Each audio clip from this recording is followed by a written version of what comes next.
오늘부터는 빌립보서를 같이 보겠습니다. 바울이 로마 감옥에 있을 때에 쓴 편지가 몇 편이 있습니다. 에베소서, 빌립보서, 골로새서, 빌레몬서. 이 책들을 옥중서신이라 이렇게 부르는데요. 오늘은 그 옥중서신 가운데 하나인 빌립보서를 가지고 이제 앞으로 약 30주에 걸쳐서 이 빌립보서의 내용을 같이 보도록 하겠습니다. 우선 빌립보라는 도시, 또 빌립보에 있는 교회에 대한 소개를 해드리죠. 우리 지도를 한번 보겠습니다.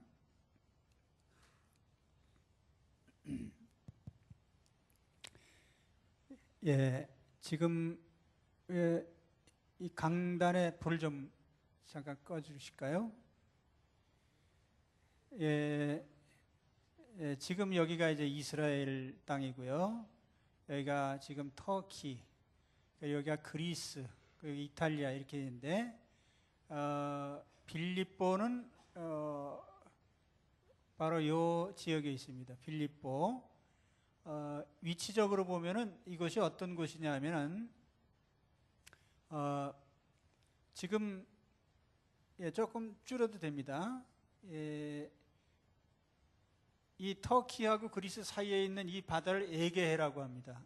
이탈리아하고 그리스 반도 사이에 있는 이 바다를 아드리아해라고 하는데 에게해와 아드리아해를 가로질러서 이 대륙을 횡단해서 로마로 가는 길이 있는데 이 그리스 반도를 가로지르는 길을 이그나시아 가도라고 부릅니다. 로마 시대 유명한 길이죠. 그 이그나시아 가도의 입구에 있는 도시가 바로 빌립보입니다. 불 켜주세요. 빌립보라는 이름이 붙은 이유는 알렉산더 대왕의 부친이었던 필립 대왕의 이름을 따서 붙인 도시입니다. 그 빌립이 건설한 도시이고 주전 167년에는 로마 제국에 편입이 됐고요. 주전 27년에는 아우구스투스 황제 때에 로마의 특별한 도시로서 편입이 됐어요. 그래서 로마 시민권이 주어지고 세금 감면을 받는, 말하자면 로마 도시로서의 지위를 얻게 된 것입니다. 그래서 바울은 이 빌립보를 이제 아시아 전도를 마치고 제2차 전도 여행 주후 51년경이죠. 이 빌립보로 건너갔습니다. 왜냐하면 아시아에서 보스포러스 해협인들 건너서 이제 마케도니아 지역에 있는 빌립보로 건너간 것입니다. 그래서 빌립보에서 이제 전도 활동을 하면서 이제 몇 명의 신자들을 얻게 됩니다. 그 가운데 이제 루디아라는 사람, 또 루디아의 그 가족들, 빌립보 성의 감옥에 요즘으로 하면 교도소장쯤 되는 그 간수장과 그 가족, 거기에 또 바울이 후에 언급한 인물들 가운데 보면은 글레멘드, 유오디아, 순두계 이런 사람들이 이제 예수님을 영접하게 됩니다. 그래서 이 사람들이 모여서 만든 것이 빌립보 교회예요. 그래서 빌립보 교회는 유럽에 세워진 최초의 교회이고 여긴 유대인이 거의 없기 때문에 순수한 이방인 교회로 알려져 있습니다. 이 빌립보 교인들의 어떤 성향, 빌립보 교인들의 어떤 전체적인 흐름은 어떠했는가? 이 사람들은 상당히 신의가 있고 의리가 있는 사람들이고 사랑이 풍성한 사람들이라고 생각이 됩니다.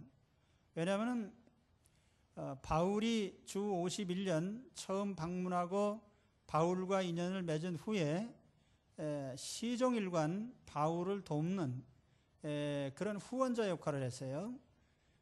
그래서 바울이 로마의 옥중 생활을 할 때에도 물질적으로 도와줬고, 뿐만 아니라 에바브로디도와 같은 유능한 인물을 보내서 바울을 도운 것입니다. 그래서 이 빌립보 교회는 전체적으로 상당히 의리가 있고 신의가 있고 사랑이 많은 성도들이라고 생각할 수가 있습니다. 바울은 이 편지를 주후 61년경에 로마의 그 연금 생활을 하는 가운데서 이 편지를 썼습니다. 편지의 내용은 첫째는 바울이 빌립보 교인들에게 끊임없이 후원을 받고 그들의 지원을 받는 데 대한 고마움을 표시하기 위한 거예요. 그래서 이 빌립보서는 빌립보 교인들에 대한 고마움의 편지다라고 볼 수가 있습니다. 그러면서 그 편지를 쓴 내용 가운데 보면은 이제 빌립보 교인들을 격려하는 몇 가지 특징적인 말들이 나타납니다. 예를 들면은 기뻐해라, 또 겸손해라, 또 희생해라, 하나가 되라, 또 그리스도인답게 살아라, 뭐 이런 내용들이 이 빌립보서의 중요한 요지들이 되는 것입니다. 같은 옥중 서신 중에 에베소서와 골로새서가 교리적인 내용들을 담고 있는 반면에 빌립보서는 그러한 내용이 거의 없습니다. 그래서 이런 그 실제적인 교훈과 격려를 담고 있는 내용이죠. 그럼 이제 다시 본문으로 돌아가서 그 1절 말씀에 이 편지의 발신자가 누구냐 하면 바울과 디모데입니다. 그리스도 예수의 종 바울과 디모데는 로마서에서 빌레모서까지 13권의 책을 바울의 저작으로 인정을 합니다. 그래서 바울의 저작권에 대해서는 의심의 여지가 없어요. 그런데 바울의 편지에는 13편지 가운데 5책, 5권의 책은 바울 단독의 이름으로 발신자로 되어 있고 나머지 서신들은 공동 발신자로 되어 있어요. 그래서 공동 발신자의 이름 가운데 보면은 디모데도 있고 실로아노도 있고 또는 뭐 소스테네도 있고 이렇게 있는데 오늘 빌립보서는 바울과 디모데대로 되어 있습니다. 왜 바울이 저작을 했는데 공동 발신자의 이름을 거기다 넣느냐에 대해서는 여러 가지 이유가 있지만은 대표적인 이유는 바울은 사실 시력이 좋지 않아서 항상 편지를 구술시키고 또 대피를 시켰어요. 그래서 거기에 마지막에 이제 바울이 서명을 하고 이렇게 보내는데 그래서 자기 편지를 대필해 준 사람들을 그가 배려하고 이제 그런 취지로서 공동 발신자의 이름에 올린 것입니다. 그래서 사실 바울과 디모데가 공동의 발신자이지만은 오늘 우리는 바울에게 주목합니다. 그리고 바울은 자기 자신을 가리켜서 그리스도 예수의 종이라 이런 칭호를 사용하고 있어요. 여기에 우리가 주목을 해야 됩니다. 둘로이 예수 그리스도. 둘로스란 말은 노예란 뜻입니다. 슬레이브란 말이에요. 참고로 바울의 다른 서신들에 보면은 그가 자기 발신자의 이름을 쓰면서 자기 신분을 얘기할 때 가장 많이 언급한 것은 나는 예수님의 사도다. 나는 사도로 뽑힘을 받은 자다. 그래서 사도란 이름을 가장 많이 썼습니다. 하는 서너 개의 편지에는 종이란 말을 썼어요. 그런데 사도라는 것은 공식 칭호고 주님에게 위임받은 말하자면 사도라는 그 단어의 뜻이 보냄을 받았다는 뜻이거든요. 나는 주님께 보냄을 받은 자다라고 하는 자기 자신의 권위를 나타내기 위해서 사도라는 이름을 쓴 겁니다. 그러나 빌립보 교회는 사도라는 칭호를 안 썼어요. 왜 그러냐? 빌립보 교인들은 바울이 굳이 사도라고 얘기 안 해도 바울의 사도적 권위를 인정했던 사람들이에요. 그렇기 때문에 오히려 그런 측면보다는 그리스도의 종이라는 이런 표현을 사용한 겁니다. 이 호칭이라고 하는 것은 자기 신분을 말하는 것이고 자기 정체성을 말하는 겁니다. 나는 누구냐? 라고 물었을 때 나는 이런 사람이다 라고 할 때 거기에 자기의 호칭을 붙이게 되어 있어요. 나는 사도다 라고 할 때는 나는 주님께서 임명한 주님의 영권을 가진 사람이라고 하는 그런 의미가 있지만 나는 주의 종이다 라고 했을 때에는 나는 주님의 노예다. 나는 주님이 시키는 대로 하는 사람이고 주님께 속한 사람이고 주님이 위임한 일을 하는 사람이고 주님의 명령만을 따라서 살고 죽는 주의 노예라고 하는 이런 신분을 분명하게 얘기한 것입니다. 내가 누구의 명령을 받고 있는지, 누구를 위해서 일하고 있는지, 누구에게 매인 사람인지 이걸 보여주는 것이 바로 종이라는 칭호입니다. 그래서 성경의 위대한 일꾼들은 다 종이라는 칭호를 사용했어요. 모세가 그랬고 여호수아가 그랬고 다윗이 그랬고 이사야가 그랬습니다. 오늘 여러분의 칭호는 뭡니까? 우린 세상에 나가면 칭호가 있죠. 뭐 사장님, 이사, 부장, 국장, 과장 세상적 칭호가 있죠. 하나님 교회 안에도 목사, 장로, 집사, 권사 여러 가지 호칭이 있습니다. 나는 나를 누구라고 합니까? 신년 초에 직분 임명을 하는데 혹 실수로 빠진 경우도 있는데 직분자 명단에서 빠졌다고 해서 삐지거나 그렇게 하지 마십시오. 오히려 중요한 것만은 나는 주의 종이다 라고 하는 이 의식이 더 중요한 거예요. 여러분 자다가 누가 갑자기 옆구리를 걷어차서 깨우면 뻘떡 일어나면서 네 나는 주님의 종입니다 이렇게 말할 수 있습니까? 신병 교육대 가가지고 가서 조교들이 와서 손만 대면 그냥 자기 이름을 대듯이 나는 주의 종 아무개입니다라고 말할 수 있습니까?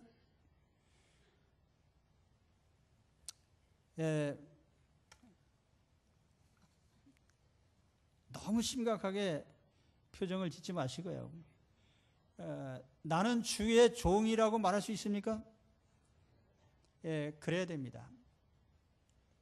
나는 주의 종입니다. 주님의 명령에 죽고 살고 주님께 속한 사람이고 주님의 명령을 받는 사람이고 주의 사람입니다. 그런 표시입니다. 그래서 이 편지에 괜히 쓸데없이 내가 예수 그리스도의 종이라고 말한 게 아니에요. 오늘 우리는 모두가 다 주의 종입니다. 그 다음에 수신자인데 이 편지의 수신자는 물론 빌립보 교회죠. 그리스도 예수 안에서 빌립보에 사는 모든 성도와 또한 감독들과 집사들에게 편지한다. 여기에 세 신분이 나옵니다. 성도들, 감독들, 집사들. 그래서 이 성도들과 감독들과 집사들이 하나 된 게 빌립보 교회입니다. 그러니까 교회 공동체는 다른 직분을 가진 사람들이 머리 대신 예수님께 달라붙어서 한 몸을 이룬 그것이 교회입니다. 그런데 첫째 구성원은 성도들이죠. 헬라어로 보면은 이 파시인 토이스 하게오이스, 하게오이스라는 말은 거룩한 자들이라는 뜻이에요. 거룩한 자들, 영어로 saints라고 하는 거룩한 자들. 여기 파시인이라고 하는 수식어가 붙어 있어요. 이 판이라고 하는 헬라어는 영어로 번역하면 all이라는 뜻입니다. 모든 성도들. 그러니까 예수님을 믿는 사람이면 다 성도입니다. 방금 오늘 믿은 사람도 성도고요. 30년 믿은 사람도 성도고요. 노인도 성도고, 아이들도 성도고요. 남자도 성도고, 여자도 성도고, 노예도 상전도 똑같이 성도이고, 다 성도입니다. 성도라는 뜻이 뭐라고요? 성도가 무슨 뜻이에요? 거룩한 자예요. 거룩한 자. 거룩한 자. 여러분, 우리는 다 거룩한 자들입니다. 예, 대답을 잘 하셨는데요. 양심에 손을 얹고 한번 대답해 보세요. 내가 거룩한 자입니까? 예? 성질이 더러운 사람, 가끔 거짓말하는 사람, 가끔 폭력 쓰는 사람, 욕심 많은 사람, 반항적인 사람, 부정적인 사람, 나쁜 짓 드문드문 하는 사람, 교인들 가운데 그런 사람들이 조금 있는 것이 아니라 많이 있어요. 그래도 성도입니까?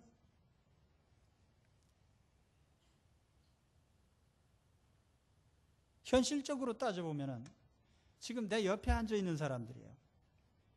저 사람 가끔 가다 나한테 거짓말하고 불친절하고 내 돈도 가끔 띄어먹고 잘 갚지도 않고 그래도 성도로 인정할 수 있어요? 그래도 성도입니까? 예. 대답 한번 잘하셨습니다. 예. 그래도 성도예요. 왜 성도라고 했죠? 우리가 그렇게 불러서 성도가 된 게 아니고 하나님이 그렇게 불러주셨다면, 하나님이. 그럼 하나님은 무슨 근거로 이런 거룩하지 못한 사람을 저 사람 성도라고 그렇게 부르냐 말이에요.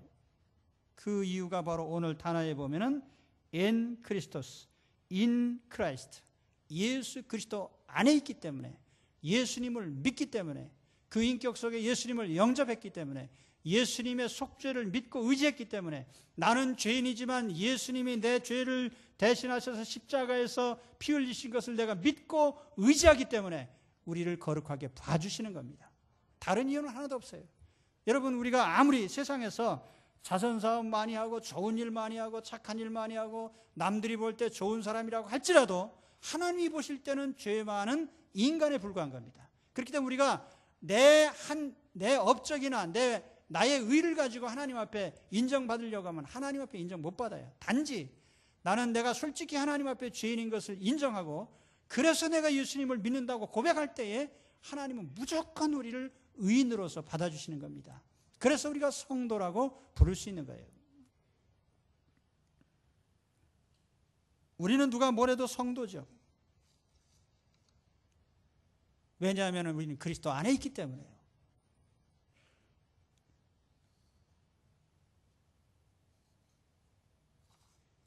교회 구성원 가운데 또 다른 구성원은 감독들입니다.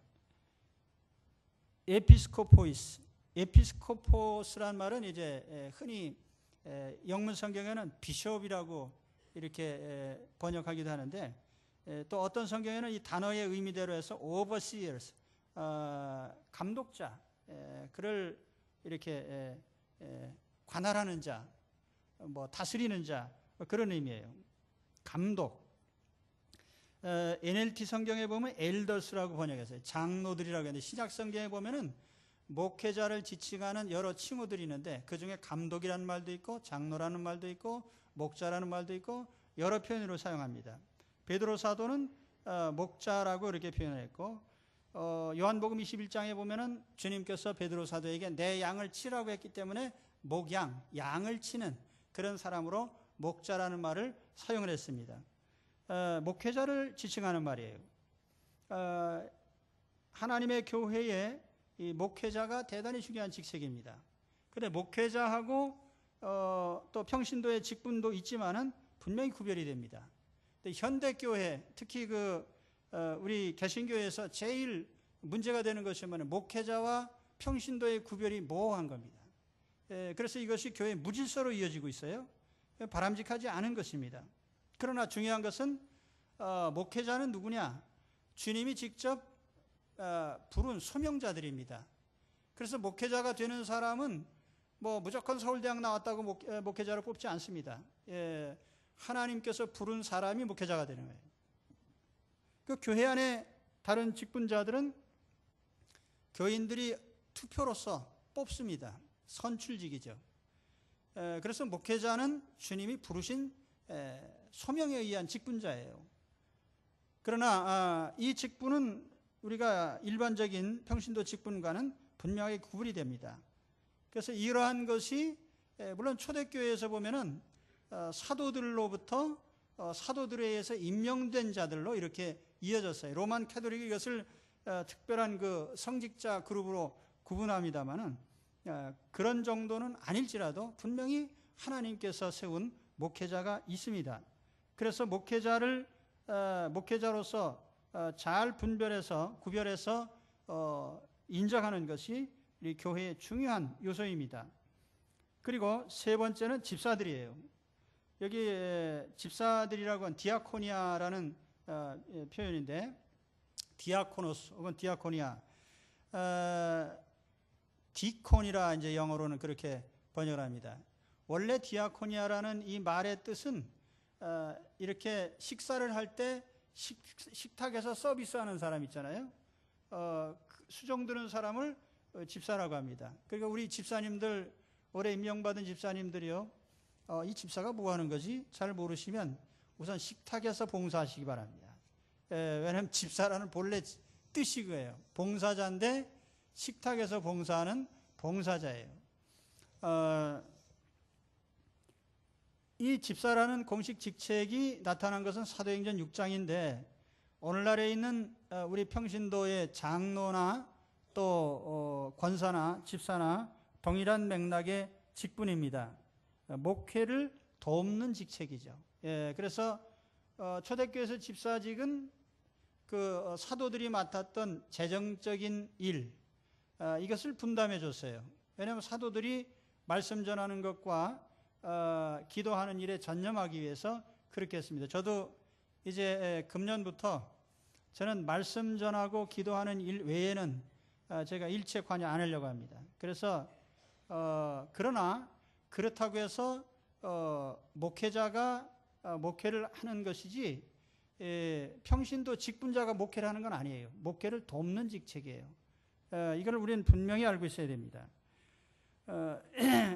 어쨌든 이 빌립보 교회에 성도들, 일반 성도들, 또 거기에 목회자들, 그리고 거기에 평신도 직분자들, 집사들, 이런 사람들이 하나가 된 것이 빌립보 교회이고, 직분은 다르지만 예수님의 권위 아래서 하나가 된 이것이 이제 빌립보 교회입니다.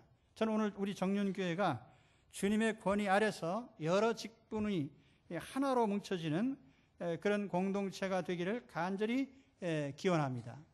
그 다음에 이제 다음 문장은 이제 문안 인사입니다. 바울의 편지에 보면 항상 이제 편지를 시작하면서 이 수신자들에게 비는 축복의 그 문안이 있습니다. 그게 뭐냐면은 은혜와 평강, 이 두 가지예요. 오늘 본문에도 똑같이 나타납니다.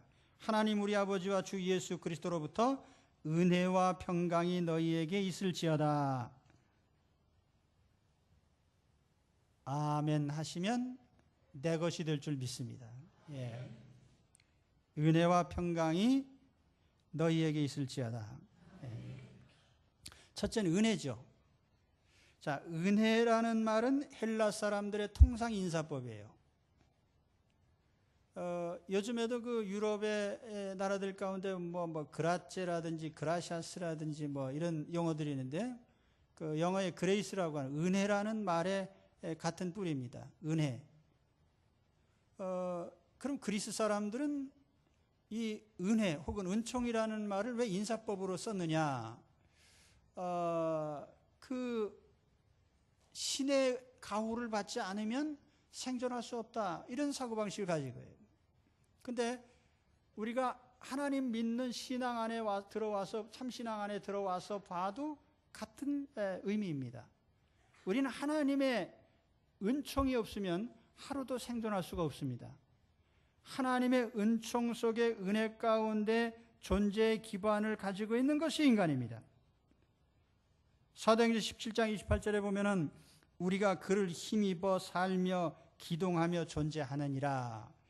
하나님을 힘입어서 살고 생존하고 움직이고 존재한단 말이에요.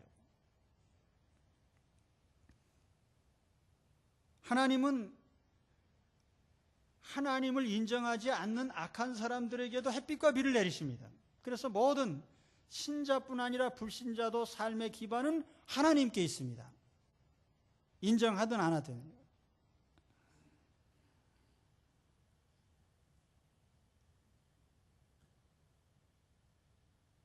우리가 매 순간 숨 쉬는 것이요, 이 하나님 은혜입니다. 숨 쉬는 거. 여러분, 제가 가끔 그럴 때가 있는데, 아침에 일어나서 코가 막혀가지고 숨이 잘 쉬어지지 않을 때 얼마나 답답한지 모릅니다. 경험이 있는 분들이 있을 거예요. 가슴이 뻥 뚫린 것처럼 시원하게 숨 쉴 수 있는 거, 이게 하나님의 얼마나 큰 은혜예요. 심장이 뛰지 않으면 죽습니다. 맥박이 뛰지 않으면 죽어요. 우리가 우리 신체 물론 열심히 건강관리하지만은 우리의 생존 자체는 하나님의 선물입니다. 하나님이 우리의 건강을 주실 때 우리가 살아 움직이는 거예요.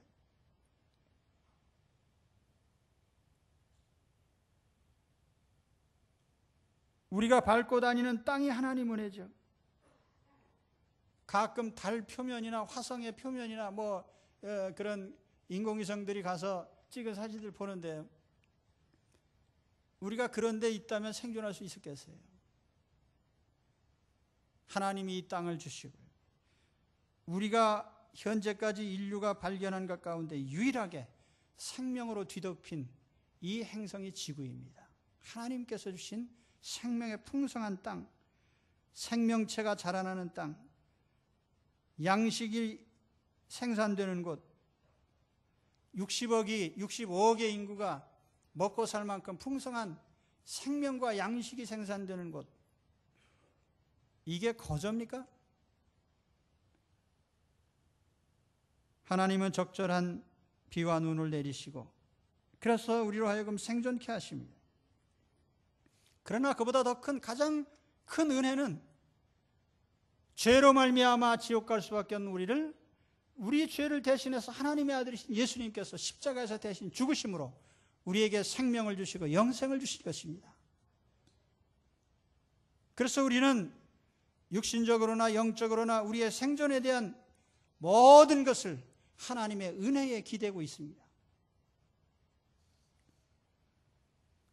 그러므로 우리가 은혜로 산다는 것만큼 축복된 게 없어요.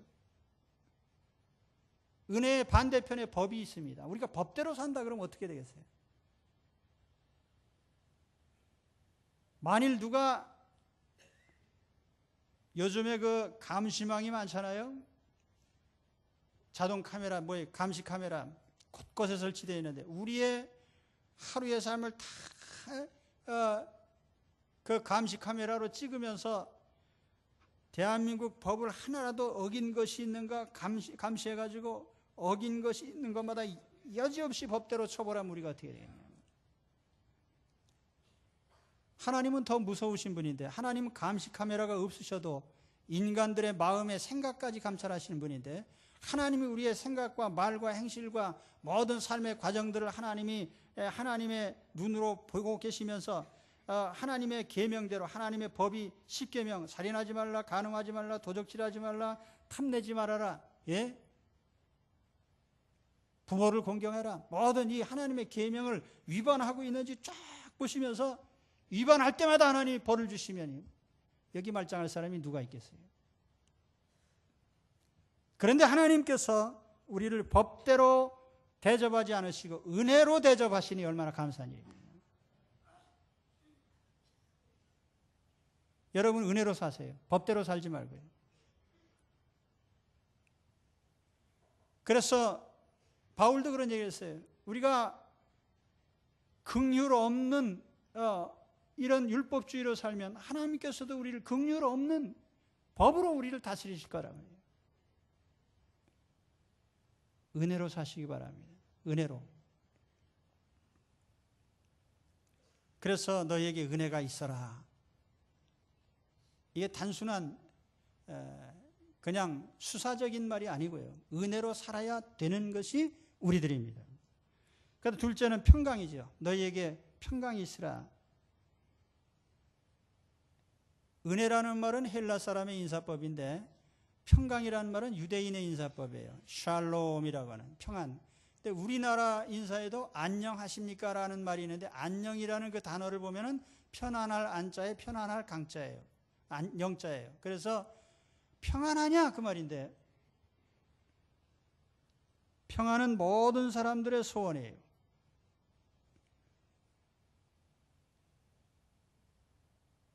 평안은 모든 영혼들이 궁극적으로 바라는 바입니다.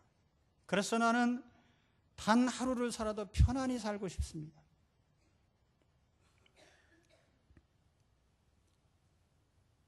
이 세상에 근심된 일이 많고 참 평안을 몰랐구나.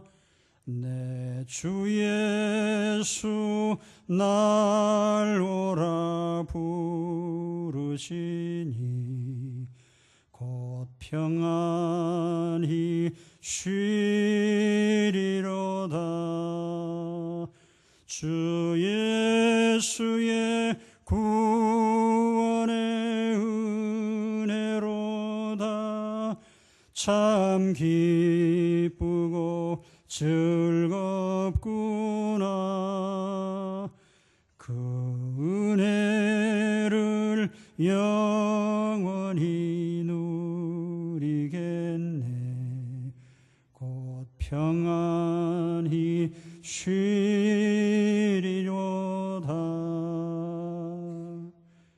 이 세상에 곤고한 일이 많고 참 쉬는 날 없었구나. 내 주 예수 날 사랑하시오니 곧 평안히 쉬리로다. 주 예수의 구원의 은혜로다. 참 기쁘고 즐겁구나. 그 은혜를 영원히 누리겠네. 곧 평안히 쉬리로다. 아멘. 평안히 사는 것, 우리의 가장 큰 소원이고 하루를 살아도 평안히 살고 싶습니다. 그런데 오늘 하나님이 그 평안을 우리에게 선물로 주셨습니다. 부활하신 주님께서 두려워 떠는 제자들 가운데 나타나셔서 다른 말씀은 하나도 안 하셨어요. 너희 가운데 평안이 있을지어다. 오늘 2011년 첫 주에 하나님이 우리에게 주시는 축복이 뭡니까?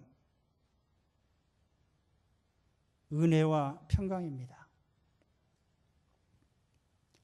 요즘 사람들은 돈 얘기를 해야 눈이 번쩍 뜨요. 그래서 설교 시간에도 대박 터뜨리십시오. 그러면 아멘. 예, 큰 바가지는 밖에서 터뜨리시고요. 우리가 하나님 품 안에서 볼 때 우리에게 가장 큰 축복이 뭐예요? 이 풍파가 많은 세상에서요, 이 죄가 많은 세상에서 정죄당하지 않는 하나님이 항상 거룩한 자로 인정해 주신 은혜로 사는 것입니다. 그리고 하루도 바람잘 날이 없는 세상 속에서 주님의 평안을 누리는 겁니다. 그래서 오늘 이 말씀에도 보면 평안을, 너에게 평안이 있으라 그랬는데 은혜와 평안이 어디서 옵니까? 아포세우 파트로스 헤몬, 너희의 아버지 하나님으로부터, 그리고 주 예수 그리스도로부터. 하나님으로부터 우리에게 오는 겁니다. 자가 생산하는 거 아니고요. 사람에게 얻는 것도 아니고요. 돈 많다고 생겨나는 것도 아니고요. 이것은 오직 하나님과 예수 그리스도께서만이 우리에게 주실 수 있는 것입니다. 그래서 이 은혜와 평강을 오늘 받으시고 넘치는 주님의 은혜와 평강 속에 이 한 해를 사시기를 축원합니다. 기도하겠습니다.